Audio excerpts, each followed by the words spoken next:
3 Mishnayot left in Masechet Megila. Let's do one today and two tomorrow to finish it up. Bezrat Hashem. Perek Daled Mishnayot. Haomer any over lifnei teva betzivuim. So back in the day, it seems like the people that would lead the services, they were dressed in whatever, normal clothing, kind of like what we dress. And it seems like only, let's say, non-Jews or whatever, when they would pray, they would only wear white. So let's say a person says that I don't want to go up and lead the services in colored clothing. So, and Jews could have wear colored or white.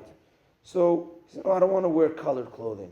So then there's a thing here that maybe he wants to act like the non-Jews and only wear white, where the Jews would wear colored or white. So, af bilvanim lo yavor. We don't let him be the shtet tzibur even when he's wearing white.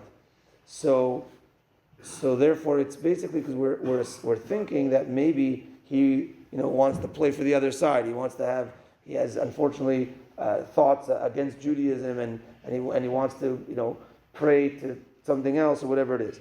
And similarly, the next halacha, besandal eni over af yachef lo yavor. So Jews would wear sometimes their sandals, or sometimes they would wear barefoot for the tefillah, and therefore, if let's say, but the goyim would only go barefoot. So if he says, no, I don't want to go with my sandals up, I want to only go barefoot, then we're thinking that maybe he wants to act like the goyim, and therefore, even if he's barefoot, we don't let him go up. I was told that as Jews, you always have to have separation between the foot and the floor when you pray. So either wearing socks or sandals, you never be barefoot when you pray. So yes, correct. Now, but there was a time where we were barefoot. There was a time that, for sure, in the Bet HaMikdash, the Kohanim were always barefoot. So that the opposite there, because it was a place that was kadosh, their feet are directly touching the makom kadosh. Right? That was then. That's why the Kohanim take off their shoes here, etc. So, not barefoot, correct. It shouldn't be barefoot now because different things. So, but there was a time that they would also be barefoot, and this is actually when the Spanish Inquisition. So Jews from Spain came to Morocco, and that's where there was the Megorashim and the Toshavim. Megorashim were the ones that were expelled from Spain, and the Toshavim were the ones that were the Moroccan Jews that were living in Morocco from, they say, the time of the destruction of the first Bet HaMikdash. And there was difference in many customs because you got a whole new influx of Jews that lived in Spain all these years, different customs, dressed differently, etc. One of them was this: the Jews in Morocco, the old timers, were wearing no shoes, and the new timers, the Europeans, were wearing shoes. They say, hey, and then until it eventually merged into one thing, that was one of the differences. Another one was in Shechita, they had different customs and stringencies. So for a little bit, they were acting like two separate tribes. Like, you're with the Spanish guys, or are you with the Toshavim?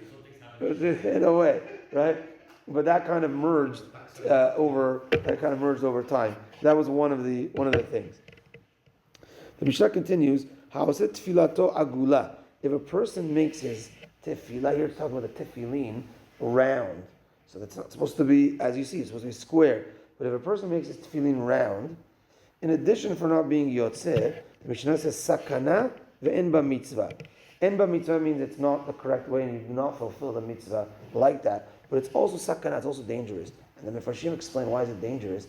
Because as a baby they have that little spot in their head that's very soft. So that spot still exists for an adult, except it's harder, but it's filled in with flesh. It wasn't filled in with bone. As a baby, the bone doesn't grow there. So says the Mefarshim, if you wear tefillin that are round and you accidentally hit your head, it could push in and it could kill you. So, but a square one for some reason won't. So that is no, don't wear. So in addition for not being correct, it's also sakana. All right. Last point of the Mishnah.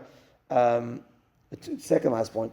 Netana al mitzcho or al pas yado. Let's say a person, he looks at the literal translation of the Torah that says, put the tefillin on your hand, right? So yad is explained through Torah Shabbat Peh, which is talking about the arm. Let's say the person puts the tefillin in his hand, and he puts the tefillin of the head literally between his eyes over here. So that is Harev Zo Derech HaMinut. Those are the non-believers in the oral Torah. Those are the believers just in the written Torah, which is not correct. Tzipan Zahav, if a person takes his tefillin and dips it in gold, and he wears it like that, he wants to wear gold-plated tefillin, right? So that is not correct, because the Torah says, Torah Hashem beficha. The tefillin are connected to the Torah, and the Torah has to be in your mouth, which means that this has to be made of something that you could eat. We eat cow, so it has to be from a cow hide, from a kosher animal, also not a non-kosher.